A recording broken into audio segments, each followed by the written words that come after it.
السلام علیکم ورحمۃ اللہ وبرکاتہ۔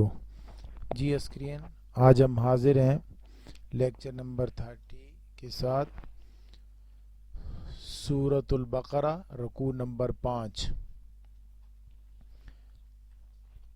اعوذ باللہ من الشیطان الرجیم، بسم اللہ الرحمن الرحیم۔ یا بنی اسرائیل، اے بنی اسرائیل، اذکروا، یاد کرو، نعمتی، میری نعمت کو، التی، جو، انعمت، میں نے کی یا میں نے انعام کیا۔ تو اگر انعمتا ہو تو آپ نے انعام کیا، انعمت جو میں نے انعام کیا، احتیاط کے ساتھ اس کو پڑھنا ہے۔ انعمت جو میں نے انعام کیا، علیکم، علی پر، اور کم آپ پر، و اور، اوفو پورا کرو، بعہدی میرے عہد کو، اوفے میں پورا کروں گا، بعہدکم تمہارا عہد، وإیایا اور مجھ ہی سے، فرحبون بس تم ڈرو۔ اے بنی اسرائیل، تم میری نعمت کو یاد کرو جو میں نے عطا کی، اور میرے عہد کو پورا کرو، میں تمہارے عہد کو پورا کروں گا۔ تو یہاں ایک تو نعمت کی بات ہے اور دوسرا عہد، ان دونوں لفظوں کے سے کیا مراد ہے یہ ہم دیکھتے ہیں۔ سب سے پہلے ہم دیکھتے ہیں کہ بنی اسرائیل کون ہے، چونکہ پہلی بار یہاں پہ ذکر آ رہا ہے بنی اسرائیل کا۔ تو بنی اسرائیل حضرت ابراہیم علیہ السلام کی زوجہ محترمہ حضرت حاجرہ علیہ السلام کے بطن اطہر سے اللہ رب العزت نے اسماعیل کو پیدا فرمایا۔ ان کے بعد حضرت اسماعیل علیہ السلام کی جو اولاد ہے اسے بنی اسماعیل کہتے ہیں۔ اسی خاندان سے حضور اقدس صلی اللہ علیہ وآلہ وسلم ہے۔ حضرت ابراہیم علیہ السلام کی دوسری زوجہ محترمہ حضرت سارہ علیہ السلام کے بطن سے حضرت اسحاق علیہ السلام پیدا ہوئی، اور ان کے فرزند ارجمند حضرت یعقوب علیہ السلام، اور اسرائیل حضرت یعقوب علیہ السلام کا لقب ہے اسرائیل، اسرائیل، ٹھیک ہے جی۔ ایل کا مطلب اللہ، اور اسرا کا مطلب عبد، تو اسرائیل کا پورا مطلب ہو گیا عبداللہ، یعنی حضرت یعقوب علیہ السلام کا یہ لقب ہے۔ اور ان کی جو اولاد ہے اس کو بنی اسرائیل کہتے ہیں۔ یہ حضرت یعقوب علیہ السلام کے 12 بیٹے تھے، تو 12 بیٹوں کی جو اولاد ہے، 12 قبیلے، ان سب کو بنی اسرائیل کہتے ہیں۔ یہ گویا کہ ایک مذہبی نام نہیں ہے بلکہ ایک نسلی نام ہے، ایک نسل ہے، اس کو ہم بنی اسرائیل کہتے ہیں۔ مذہب ان کا یہودی مذہب ہے۔ قدیم جغرافیہ میں ان کا وطن فلسطین تھا، جو ملک شام کا ایک حصہ تھا۔ اس خاندان کو اللہ تعالیٰ نے بہت سے احسانات سے سرفراز فرمایا، صدیوں تک اسے عروج حاصل رہا۔ یہی قوم توحید کی علمبردار اور اقوام عالم کی امام، اور تمام انبیاء اور مرسلین اسی میں سے مبعوث کیے گئے۔ تو یہ جو ہے وہ بنی اسرائیل کہلاتے ہیں، بنی اسرائیل۔ جب حضور اقدس صلی اللہ علیہ وسلم مدینہ تشریف لے گئے تو اس کے 3 قبیلے بنی اسرائیل کے، بنو نذیر، بنو قینقاع اور بنو قریظہ، اس وقت مدینہ طیبہ میں آباد تھے۔ تو ہجرت مدینہ کے بعد چونکہ سب سے پہلی صورت یہی صورت نازل ہوئی، اس لیے بنی اسرائیل کا خطاب کیا گیا، بنی اسرائیل کو، یعنی یہ خطاب بنو نذیر، بنو قینقاع اور بنو قریظہ کو ہے ڈائریکٹ۔ اب فرمایا کہ اذکروا نعمتی، میری نعمت کو یاد کرو۔ تو بنی اسرائیل پر اللہ تعالیٰ نے بہت زیادہ انعامات کیے، ہزاروں انبیاء علیہ السلام اس میں مبعوث ہوئے۔ بنی اسرائیل کو فرعون سے نجات دلا کر انہیں مصر کا وارث بنایا۔ تورات اور آسمانی کتاب، دوسری آسمانی کتاب زبور اور صحیفے بھی نازل فرمائے، اور ایک پتھر سے 12 چشمے نکالے، من اور سلوہ نازل کیا۔ یہ اللہ رب العزت کے انعامات ہیں، اور انہی انعامات کا ذکر ہو رہا ہے. انبیاء علیہ الصلوۃ والسلام بھی اس میں سے مبعوث کیے گئے. ٹھیک ہے، تو اس لیے بنی اسرائیل کو یہ خطاب کیا گیا، اے بنی اسرائیل میری نعمت کو یاد کرو. وَأَوْفُوا بِعَهْدِي، اور تم میرے عہد کو پورا کرو. تورات میں یہ عہد مذکور ہے. عہد سے مراد تو نے آج کے دن اقرار کیا کہ خداوند میرا خدا ہے اور میں اس کی راہ پر چلوں گا اور ان کی شرطوں اور ان کی حقوق اور ان کے حکموں کی مخالفت نہیں کروں گا اور اللہ کی آواز کا شنوا ہوں گا، یعنی اللہ کی آواز کو سنوں گا. تو یہ تمہارا عہد تھا کہ ہم اللہ کے حکم کو سنیں گے اور اللہ کے حکموں کے مطابق، اللہ کی شرطوں کے مطابق اللہ کے حکموں کو پورا کریں گے. میں عہد کو پورا کروں گا، تو اوف بعہدکم، میں اس عہد کو پورا کروں گا. میں نے اطاعت اور عبادت بجا لانے پر جس انعام کا وعدہ کیا ہے اسے پورا کروں گا. تورات میں بھی مذکور ہے، اور خداوند نے بھی آج کے دن تجھ سے اقرار فرمایا ہے. اور ایک جگہ ہے کہ تم میری آواز کے سننے والے لوگ ہوں گے اور میرے عہد کو یاد رکھو گے تو تم ساری قوموں سے زیادہ میرے ایک خزانہ خاص ہوگے. تو یہاں پر یعنی تم میرے پیغمبر کی بات کو سنو اور جو انعام میں نے پیغمبر کی بات سننے پر دینا ہے وہ میں تمہیں دوں گا. اسی طریقے سے فرمایا وَإِيَّايَ فَارْهَبُونَ، اور مجھ ہی سے ڈرو. یعنی غیر خدا سے ڈرنا توحید کے منافی ہے. اگر غیر خدا سے ڈرتے ہو، اللہ کے سوا دوسروں سے ڈرتے ہو، تو پھر تم موحد نہیں ہو. اس لیے اللہ رب العزت نے ان کو توحید کا حکم دیا کہ توحید پر قائم رہو. وَآمِنُوا، اور ایمان لاؤ، بما انزلت، اس چیز پر جو میں نے نازل کی، مصدقا لما معکم، جو اس بات کو سچا کہتی ہے، تصدیق کرنے والی ہے، لما اس کی، معکم جو تمہارے پاس ہے، یعنی تورات وغیرہ. ولا تکونوا، اور مت ہو جاؤ، اول کافر بھی، اس کے پہلے منکر.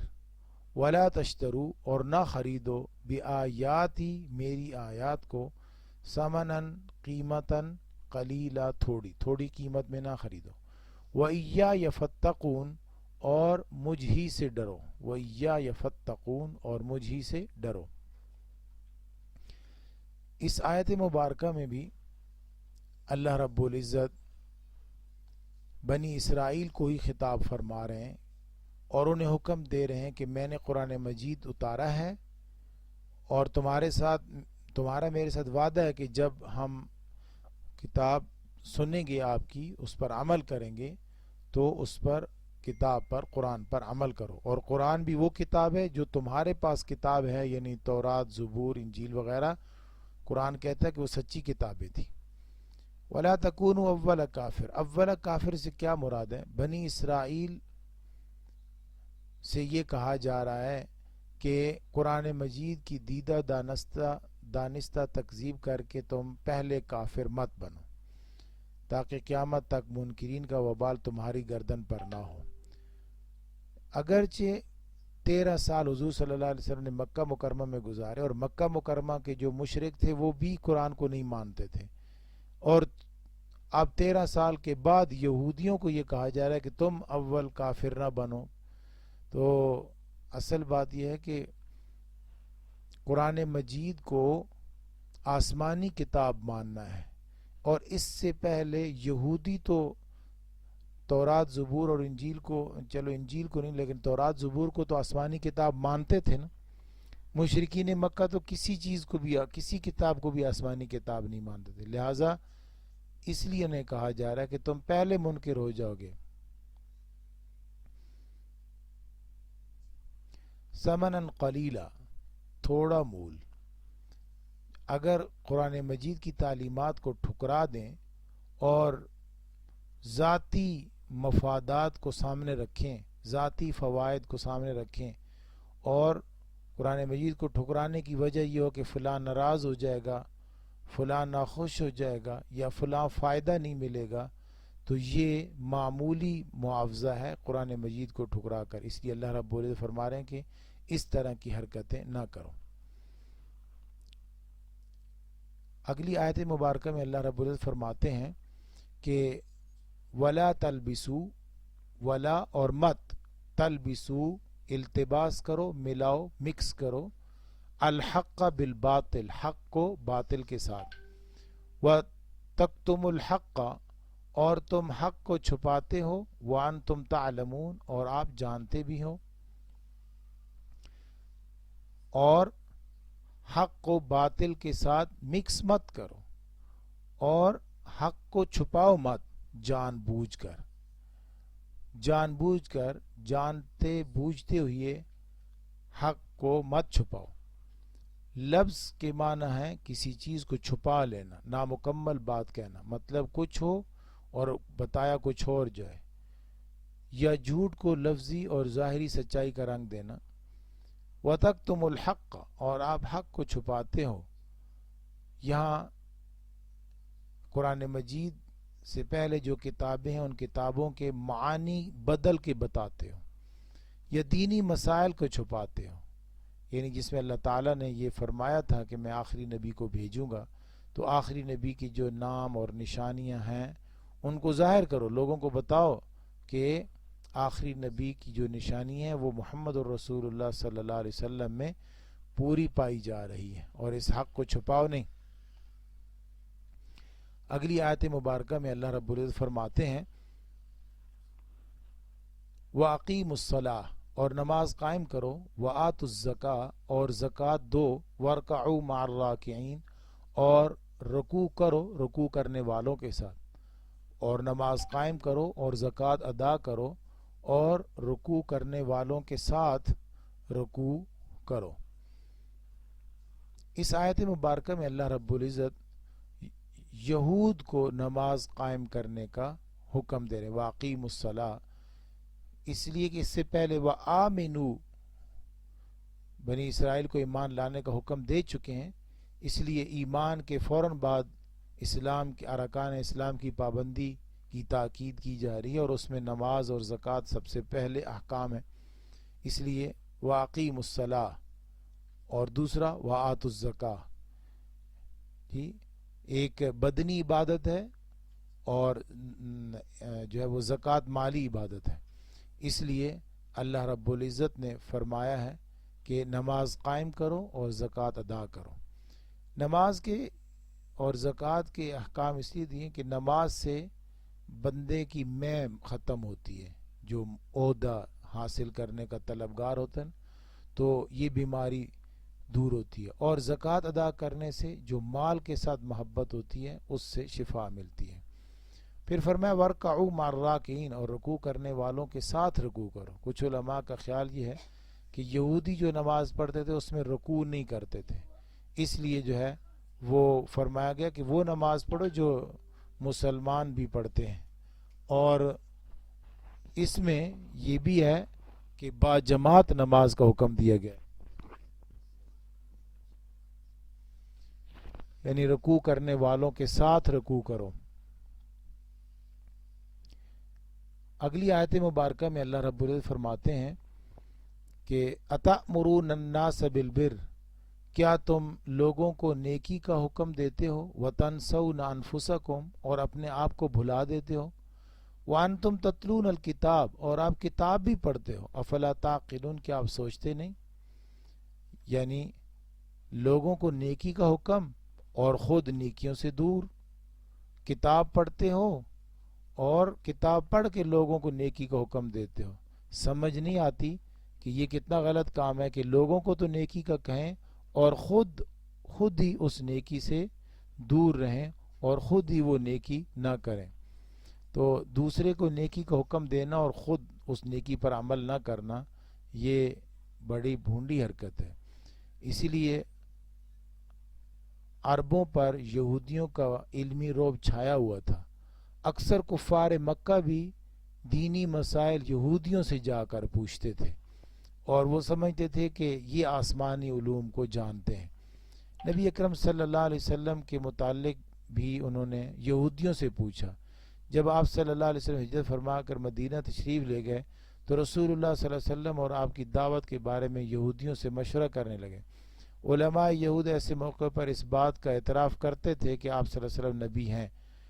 آپ میں تورات میں جو ذکر کیا گیا ہے، جو نشانیاں بتائی گئی ہیں، وہ ساری آپ صلی اللہ علیہ وسلم میں موجود ہیں، مگر خود نبی اکرم صلی اللہ علیہ وسلم کی نبوت پر ایمان نہیں لاتے تھے۔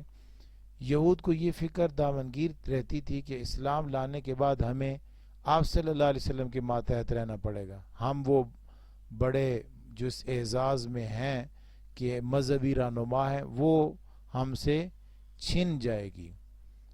آیت میں یہود کو خطاب کر کے یہ کہا جا رہا ہے کہ دیگرارا نصیحت خود میاں فصیحت، کہ دوسروں کو تو نصیحت کر رہے ہیں اور خود اس پر عمل نہیں کر رہے، تو یہ حرکت ٹھیک نہیں ہے۔